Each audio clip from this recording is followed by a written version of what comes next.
So there are all these, y'all hear my kids? This is every video, isn't it, y'all? Every video. I'm sorry. Keep watching. Don't stop watching, okay? Hey family, it's Danielle, and today we are going to do a Tuesday talk.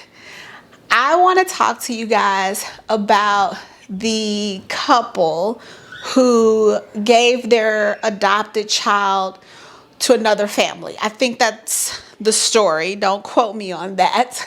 But essentially, they had an adopted child. They said that it was too hard. That child didn't adjust in their family. And so they found another family for that child to live with. And it has like rocked people's world. So I wanted to sit and chat with you guys about my thoughts and my opinions about that whole entire situation. The snob life, the homeschooling life, the boss life, the non-traditional life, the family life, telling it how it is, life outside the box. And if you don't know what that means, it's the non-traditional mommy. Baby. Before we jump into the video, if you're new here, hi, my name is Danielle, and I am the non-traditional mommy. And on this channel, we do Tuesday chats where we talk about all different types of topics, whatever is laid on my heart or your heart or whoever's heart. So if that sounds interesting to you, please hit the subscribe button and join my little family. To the rest of my non-traditional family, what are you? The MVPs, and I love you guys bunches. Now, grab your drink and let's talk. So, before we start talking, I am using my beautiful Tiffany's cup today for this chat. And I am once again drinking my chamomile lavender tea. Y'all, this tea is so good. Quickly becoming my favorite. So it'll probably be in my June favorites because I am loving this tea. The idea of having an adopted child and essentially either giving that child back or finding another home for that child, the taboo-ness around that situation. So you guys know I'm an adoptive mom. We have 4 adopted children, and they all came home at different ages. I did a whole adoption series. I will leave a link to that playlist up here. So I did a whole talk about adoption and all that comes along with that. And we talked about how adoption can be hard. So I am not by any means judging this family, and I'm not, and I won't, I will not, because the reality of the situation is that adoption is hard. It's hard, and I think a lot of people sign up for this thinking that they're going to save this child. It's going to be some type of miracle blessing kind of story. For some people, it's the idea of getting the acknowledgement that comes along from society saying, oh, you're such a saint, or oh, you're so great. You have the whole religious side of it, where some people think that, this is a mission for them, or this is the thing that God has called them to do. There's so many different factors that a lot of people jump into this life, and they have no earthly idea of what they're getting themselves into. Adoption is hard. Very similar to parenting. Parenting is hard. When we first said that we wanted to adopt, what we got a lot of was, what? But you don't know what you're going to get. You don't know what you're going to get. And my response to that was, well, you don't know what you're going to get when you're having a baby. You don't know what that child's personality is going to be. You don't know what things are going to come along with parenting that child. Each child is different. Each child comes with their own different types of needs and different ways that you have to parent them. That has always been my motto with adoption. But what sets adoption apart from biological is that you do have this ability to form a bond with the child way before the parenting starts. So there is that bond that is formed with the child. The other thing that is different is there is an attachment that takes place between you and your biological child. You know, early on, these attachments take place. Whereas with adoption, sometimes that's not the case. You know, you don't necessarily get to bond with this child before you're thrown into parenting. This child comes and they have all of these traumas and all of these things going on.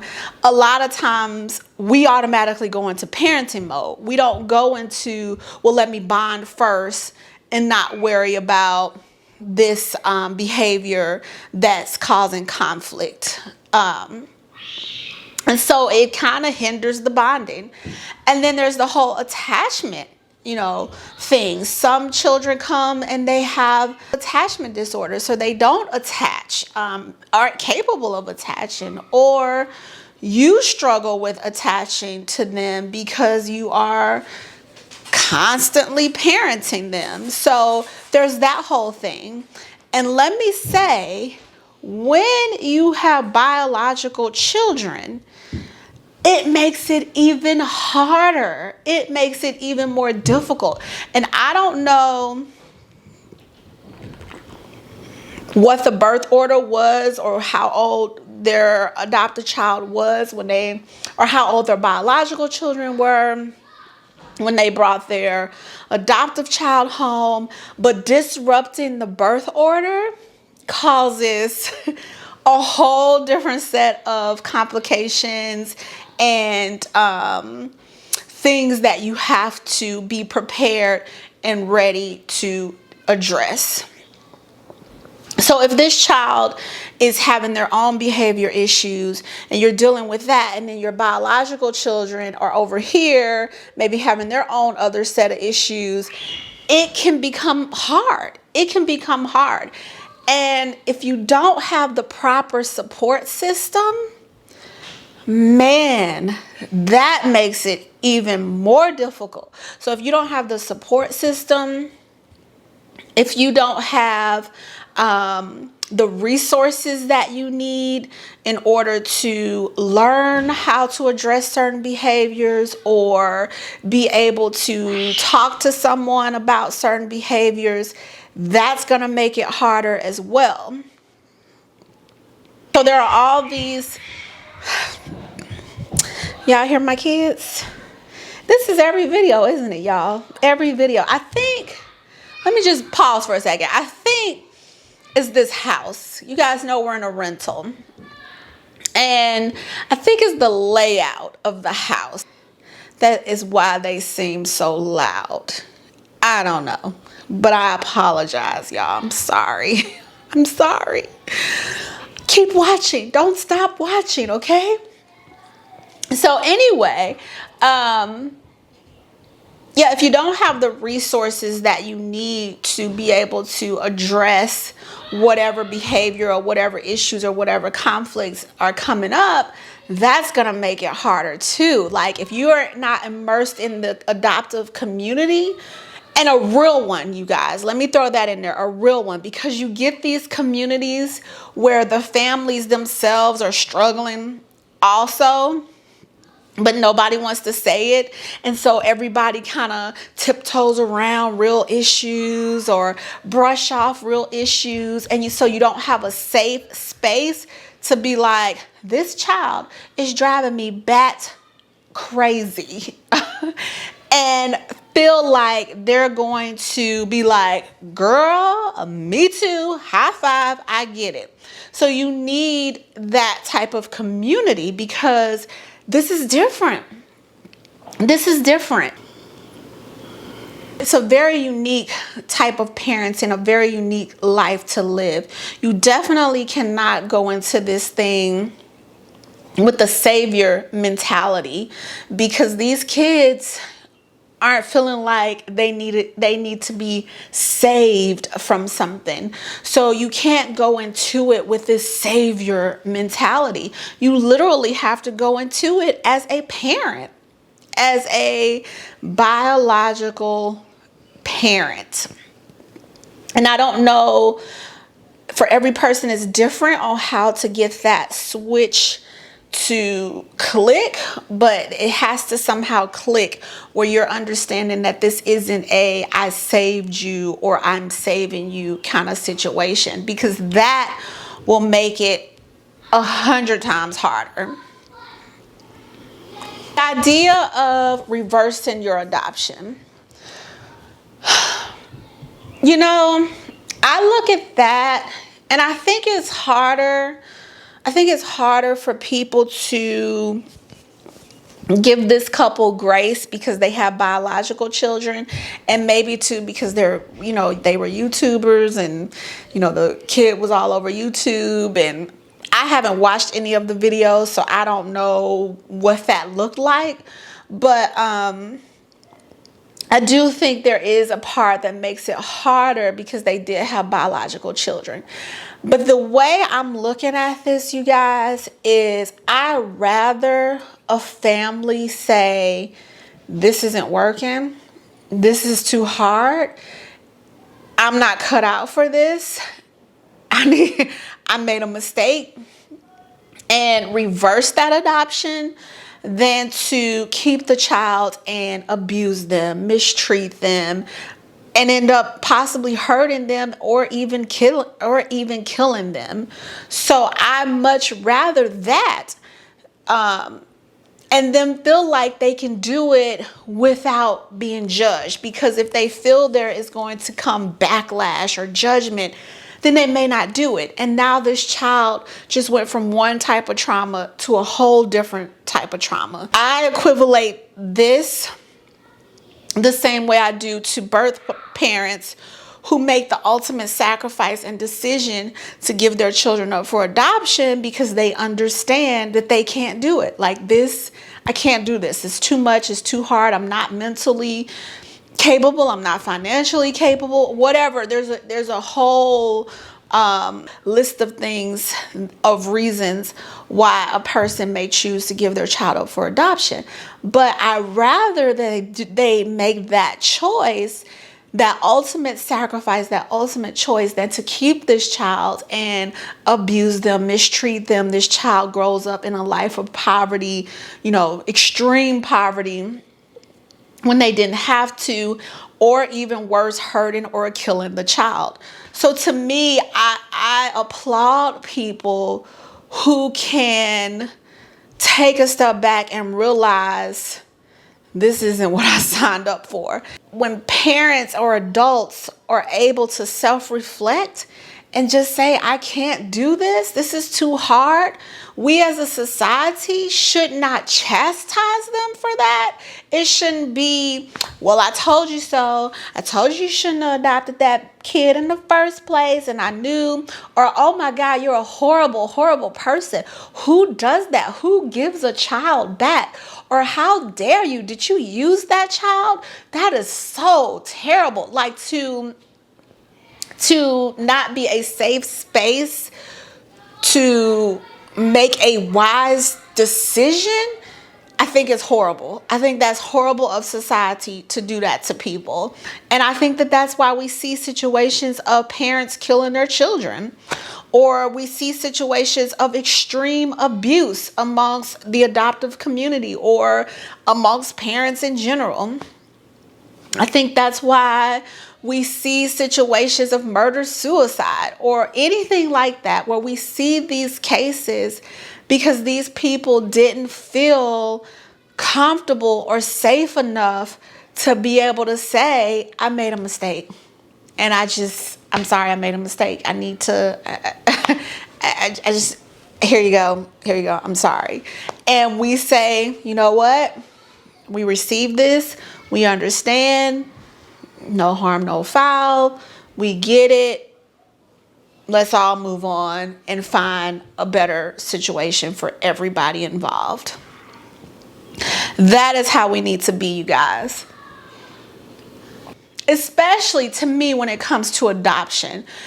Because to be quite honest, 6 months, I don't know how international adoption works, but for US, your foster or trial or test run or bonding or whatever you want to call it is 6 months long. So that is the pre-adoption period. It lasts for 6 months. During that 6 months, you can change your mind. You can say it's not working, it's not going to be a good fit or whatever. But let's just be real. We all know the first 6 months of any relationship is the honeymoon phase. Even when you've given birth, those first 6 months can be honeymoon phase. Like, oh, they're so tiny, they're so cute. And then 6 months later, you're like, I won't stop crying. So 6 months is just not long enough. It's technically not long enough for you to really gauge how this thing is going to be. A year is not long enough. 2 years, 10 years, it's never really long enough. But 6 months definitely is not long enough. So you go this 6 month period. Everybody's in the honeymoon phase. Sure, certain little things may pop up, but nothing that has you feeling like you can't do this. Then you complete the adoption. And a year later, once the honeymoon period is over, you quickly realize what has just happened. What is happening?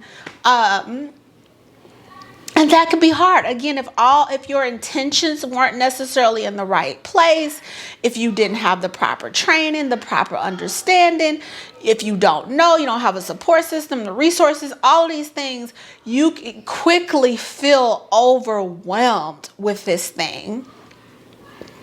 For us, our honeymoon period lasted for quite a while. I would say for our oldest daughter, it lasted probably about almost 2 years. Almost 2 years we were in the honeymoon period. And each year, something new she would give us, or something new, would come out, or something new, or we slowly but surely kind of started seeing, okay, this is what we're working with. And those periods were hard, you guys. They were hard. It's still hard. But that same principle applies to when I was raising my oldest son. As he got older, as he became a teenager, new things would pop up, new issues, new behaviors. It's like, where is this coming from? And it was hard. So it's no different in that stance. But there is the whole bonding part that can make it different.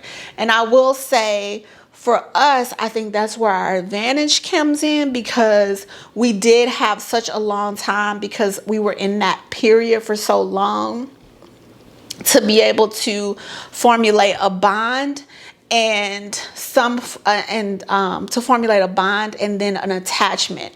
So it makes it feel very similar for us as parents. But are there days where my biological or my adoptive kids that I'm like, where's grandma, auntie, somebody? Can I send y'all to somebody? y'all got to go. Y'all got to go. And it doesn't, those moments come up. And I think any parent that is honest with themselves, those feelings and emotions come up, because parenting is freaking hard. It just is. It is hard, hard, hard. So again, and then parenting an adoptive child becomes harder. And then on top of that, I believe the little boy they adopted was autistic. So now you have this extra level on top of that. And if they weren't educated about autism, if they didn't know, because I'm going to be honest, there are times where you have no idea. These things are left out of that chart. These things are left out of that birth,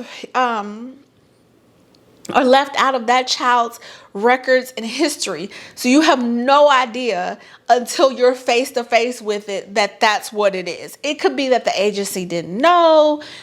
It could be that they just didn't tell you. So, you know, if they didn't know, or if they did know, but they had no idea what that would look like, what that would look like in their family, all of those things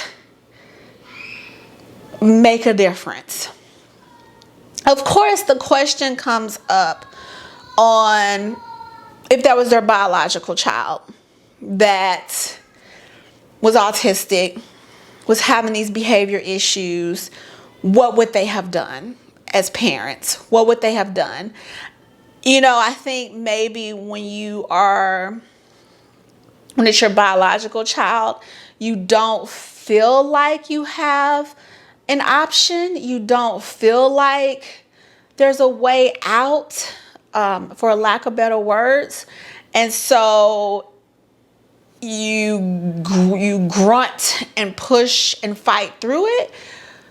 Whereas maybe with an adoptive child, they felt like, okay, we don't have to deal with this because we can just reverse this thing.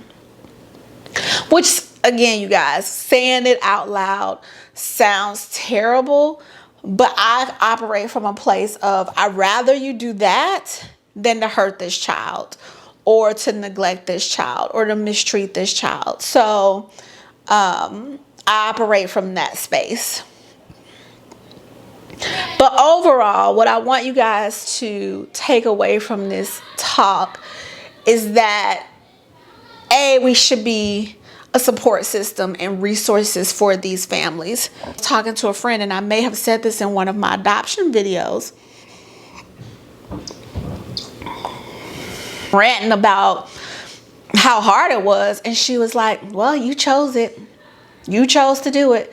And I'm like, okay, but just because I chose to do something doesn't mean it's not hard. It's still hard. And so that dismissiveness of my real feelings of it being hard was hurtful. And if I didn't have another resource or another support system, if that was my only support system and that was the dismissiveness I was getting, man, where would that have left me in those darkest times? So I think the biggest thing is to be a support system to each other, to hear people, to sit with people, to have empathy for people, to not judge them for sharing their real emotions, like to not mom shame or dad shame or parent shame parents who are expressing their darkness, the darkest hours, their valleys, but to be able to just be a listening ear, if nothing else. Before we are quick to nail people to the cross for a decision that they've made, maybe to get more understanding, maybe to try to sit in their shoes for a second and maybe try to have a sense of understanding and a feeling of like, man, I get it, you know, or maybe I don't get it, but I'm happy you made this choice versus this choice, because the alternate choice could have been a whole lot worse.